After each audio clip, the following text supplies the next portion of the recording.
ተመልካቾቻችን ወደ ሌላኛው በዝርዝር ወደ ምንመለከተው ጉዳይ እንለፍ። ከቡና ጋር የተያያዘ መረጃ ነው። እንግዲህ በዓለማችን የቡና ዋጋ በእጅጉ እየጨመረ ይገኛል። ለዚህም በርካታ ነገሮች በምክንያትነት ይጠቀሳሉ። ከሚነሱ ምክንያቶች አንዱ ዓለም አቀፍ ቡና አቅራቢዎች በተለያየ ምክንያት ቡናቸውን በዓለም ገበያ ላይ ያቀርቡ አይደለም።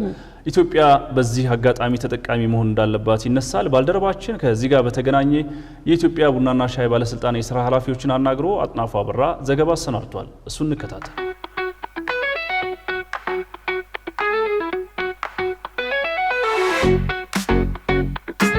የሀገራችን የቡና ምርት በዓለም አቀፍ ደረጃ ከፍተኛ ተፈላጊነት እያሳየ እንደመጣ ነው የሚነገረው። ላብነትም ባለፈው 2016 ዓ.ም 1.4 ቢሊዮን ዶላር ገቢ ማግኘት ችለናል።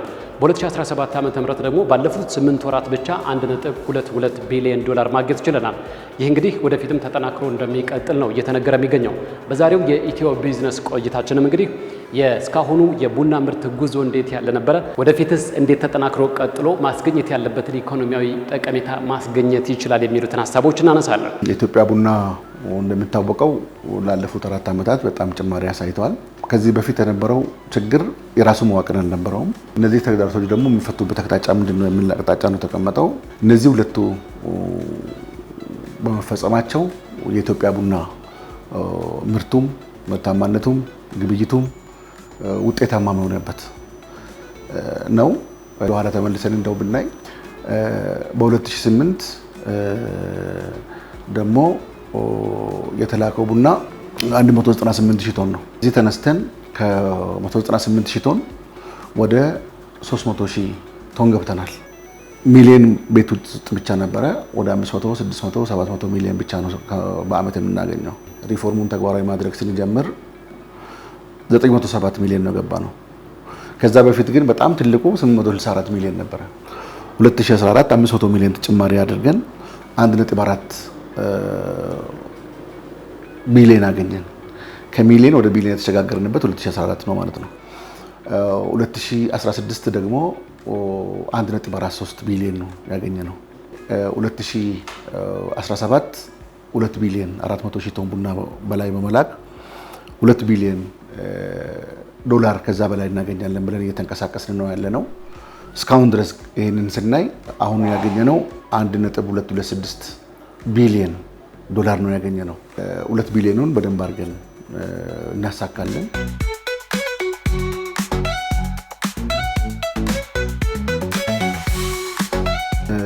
የኢትዮጵያ ቡና ከጊዜ ወደ ጊዜ ጥራቱን እየጨመረ የመጣበት ከገበያ አኳያም የዓለም ፍላጎትም እየጨመረ የመጣበት ጊዜ የዓለም የገበያ ዋጋም እየጨመረበት ያለበት ሁኔታ ስለሆነ አገራችንን በዚህ እድል ተጠቅመን በደንብ ቡናችንን ወደ ውጭ በመላክ አገራችን ውጭ ምንዛሬ እንድታገኝ ማድረግ ነው። አርሶ አደር ከዚህ በፊት ደላላ ሲሸጥ የነበረውን ቡና አሁን ለአቅራቢ መሸጥ ይችላል። ሎቱን አስተካክሎ ሁለተኛ ለምርት ገበያ መሸጥ ይችላል። ሶስተኛ ለራሱ ፍቃድ አውጥቶ ወደ ውጭ መላክ ይችላል። አራተኛ በዩኒየን ተደራጅቶ በማህበር ተደራጅቶ ቡናው ወደ ውጭ መላክ ይችላል። አምስተኛ በአውት ግሮርስ ከባለሀብት ጋር በመተሳሰር ቡናውን ለነሱ በተሻለ ዋጋ መሸጥ ይችላል። ስድስተኛ ለቡና ቆዮች ቀጥታ ቡናውን መሸጥ ይችላል። ይሄ ሲሆን ሲራዘሙ የነበሩ የእሴት ሰንሰለቶች ያጠሩበት አርሶ አደር ብቻ አይደለም ሪፎርም የመጣው ለአቅራቢዎችም። አቅራቢ አሁን ለምሳሌ ከዚህ በፊት ለምርት ገበያ ብቻ ነው ቡናውን የሚሸጠው። አሁን ግን አቅራቢ ሁለት እድል አለው። አንደኛ ራሱ የአቅራቢ ላክነት ፍቃድ አውጥቶ ወደ ውጭ መላክ ይችላል። ሁለተኛ ደግሞ በቨርቲካል ኢንቴግሬሽን ሪፎርም ባመጣው የግብይት ዘይቤ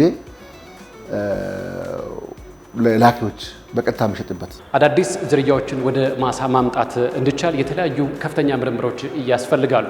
በመሆኑም እንግዲህ በቡና ዘርፍ በሀገራችን ውስጥ ምን አይነት ምርምሮች እየተደረጉ ይገኛሉ የሚሉትን ጥያቄዎች ደግሞ አንስተናል። ምርትና ምርታማነቱ እንዲያድግ ለማድረግ በቅንጅት የተሰራ ነው።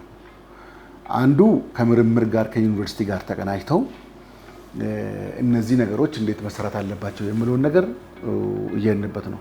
ትልቁ ነገር እንግዲህ የአቅም ግንባታ ነው። በቡና አሁን ዩኒቨርሲቲዎች አንዳንድ ዩኒቨርሲቲዎች በቡና አስተምሮ በደንብ አድርጎ በቡና አስመርቀው ታች ያለው ኤክስቴንሽን ስራውን እንዲጠናከር ለማድረግ ስራዎች የተሰሩ ነው።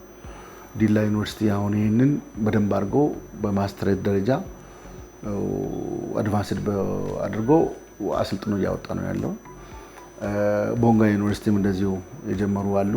ጅማ ዩኒቨርሲቲም እንደዚሁ እንቅስቃሴ እያደረገ ያለ፣ የጅማ ምርምር ደግሞ በምርምሩ ላይ በጣም ሰፊ ስራዎች እየሰሩ ነው። ሌሎች አዋሳ ዩኒቨርሲቲም እንደዛው አሉ። አዳዲስ ዝርያዎች እያወጡ ያንን እያስተዋወቁ ከዛ ደግሞ ወደ ታች ለአርሶ አደር እንዲደርስ ለማድረግ ስራዎች በጣም እየተሰሩ ነው ያሉት። ኦልሞስት ላለፉት 3 እና 4 ዓመታት ከ8 ቢሊዮን ችግኝ በላይ ነው የተተከለው ቡና። ያው ምክንያቱም ደንና ቡና አንድ ላይ ነው ያለው። በሳቸው ኢኒሼቲቭ የመጣው የአረንጓዴ አሻራ ለቡና በጣም ምቹ ሁኔታ ፈጥሮ ይሄ ነው የተተከለው ማለት ነው። ይሄ ወደ ምርቱ ሲገባ ምርትና ምርታማነታችን እያደገ የሀገር ውስጥ ፍላጎትንም የውጭ ፍላጎትንም እያሟላን እንሄዳለን ማለት ነው። ተደምሮ እኛ ከነበርንበት ደረጃ ወደ 2ኛ እና 3ኛ ደረጃ ጊዜ የሚያመጣበት ሁኔታ ነው ያለው ማለት ነው።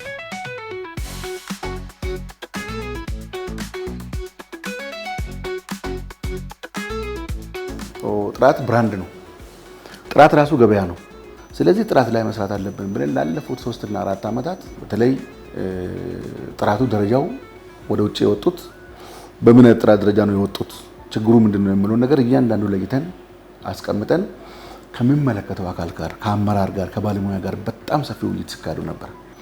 ውይይት መደረግ ብቻም ሳይሆን እዚህ ላይ የሚፈጠሩት ችግሮች ደግሞ አክሽንም ሲወሰድ ነበር። ይሄ በማድረጋችን እኛ የውጭ ምንዛሪያችን የተሻለ ነው የምናገኘው።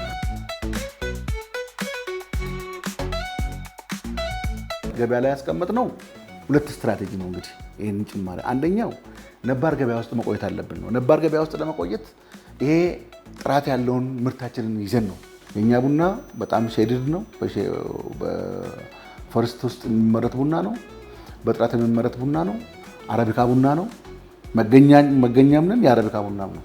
የኛ ቡና ጥፍጥና አለው። ጥፍጥናው እንዳይደበቅ ለማድረግ ግን ጥራቱን ማስጠበቅ አለብን ማለት ነው። ሁለተኛው ስትራቴጂያችን ደግሞ አዳዲስ ገበያ ውስጥ ሰብረን መግባት አለብን ነው። ይሄ ተሳክቶልናል።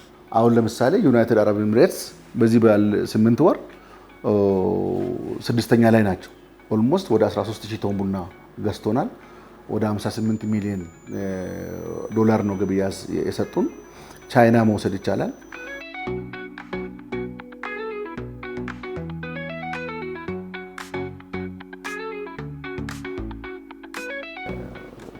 ክላይሜት ችግር ያጋጠማቸው እነ ብራዚል የተለያዩ እንትኖች አሉ። ትንሽ ምርታቸው የቀነሰበት ሁኔታ አለ። ዋናውና ትልቁ ነገር እኛ የነሱ መጨመርና መቀነስ ብቻ አይደለም ማየት ያለብን። የኛ ቡና ተፈላጊነት ኖሮት ኮንሱመር ጋር በመድረስ ገዢዎችም የኛን ቡና አውቀው አምነው እንዲወዱ ማድረግ ነው። ያንን ስናደርግ ነው ሰስተን የምናደርገው ማለት ነው። አለበለዚያ የምናመርታቸው ቡናዎች በጥራት በጊዜ ያደርሰን ትሬሰብል የሆነ ቡና ትክክለኛ ተወዳዳሪ እንዲሆን ለማድረግ የቡና ጥራትና የቡና አዘጋጅታችን የቡና ምርታችንን ሁሉ ዓለም በሚፈልገውና ከዛም በላይ አድርገን መስራት ነው የሚያዋጣ። ምናልባት የነሱ ስለምቀንስ ከቀነሰም እነሱ ወደ ቦታቸው ከተመለሱ ዋናው ነገር ምርቱ ተፈላጊ ነው ወይስ አይደለም ነው። ምርቱ ጥራት አለው ነው ወይስ አይደለም ነው።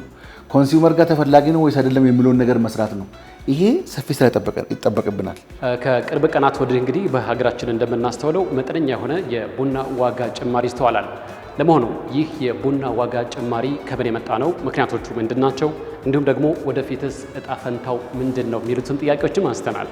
እንግዲህ አንዳንድ ቡና ዋጋ እንዲያውም ስናየው በጣም ስታግናንት ነው ወይም እንትን ሆኖ የቆየ ቡና ዋጋ ነበረ። ብዙም ጨምሯል ብሎ መውሰድ አይቻልም። ግን ቅርብ ጊዜ ጭማሪዎች ያሳየበት አለ ማለት ነው። አንደኛ ወደ ውጭ የምንልካቸው ምርቶችን በጣም እየበዙ በመምጣታቸው ነው። ሁለተኛ ግን እና ትልቁ እንትን ዘንድሮ ያመረትነውን ቡና ዘንድሮ ልከን አንጨርስም።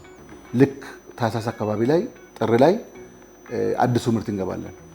አሁን እዚህ ላይ የሚፈጠሩት ችግሮች በየአመቱ የምነሱ በሚገናኝበት ጊዜ ያለፈው አመት ምርት ተረፈ ምርቱም በሚያልቅበት ጊዜ አዲሱ ምርት ገብቶ ደግሞ ተረፈ ምርት ያልወጣበት ጊዜ ላይ የቡና ዋጋ ይወደዳል ማለት ነው። ያለፈው ምርት ተሽጦ አልቋል። አዲሱ ምርት ደግሞ ገና እየገባ ነው። እኛ ደግሞ የምንጠቀመው የገባውን ምርት ሳይሆን ከገባው ምርት ውስጥ ኤክስፖርት አድርገን ተረፈ ምርቶች ስለምንጠቀም የተመረቱት ቡናዎች ወደ መጋዘን የሚመጡበት ጊዜ ነው። አሁን እየወጡ ስለሆነ ሲወጡ ደግሞ ከዛ የተረፉት ተረፈ ምርቶች ደግሞ የሚያንሱ ስለሆነ የቡና እጥረት ይፈጠራል ሀገር ውስጥ ማለት ነው። ስለዚህ አሁን ለወደፊት ምንድነው የምለው ነገር ቡና በብዛት ነው የሚወጣው። ፒክ ታይሙ ነው። ከዚህ ከመጋቢት፣ ሚያዝያ፣ ግንቦት፣ ሰኔ በጣም ፒክ ታይም ነው እና ያንን አበጥረን ስናወጣ በጣም ብዙ ተረፈ ምርቶችን እናገኛለን። ያኔ ዋጋ ወደታች ይወርዳል ማለት ነው። ተመልካቾቻችን በዛሬው የኢትዮ ቢዝነስ ቆይታችን ያዘጋጀናቸውን የተለያዩ የቢዝነስ መረጃዎቻችንን ወደ እናንተ ስናደርስ ቆየን። መረጃዎችን ወደ እናንተ በማድረስ እኔ ጥላሁን አያሌውና ቃል ኪዳን ታደሰ አብረናችሁ ቆየን። በቀጣይ ቅዳሜ እስከምንገናኝ ጤና ይስጥልን።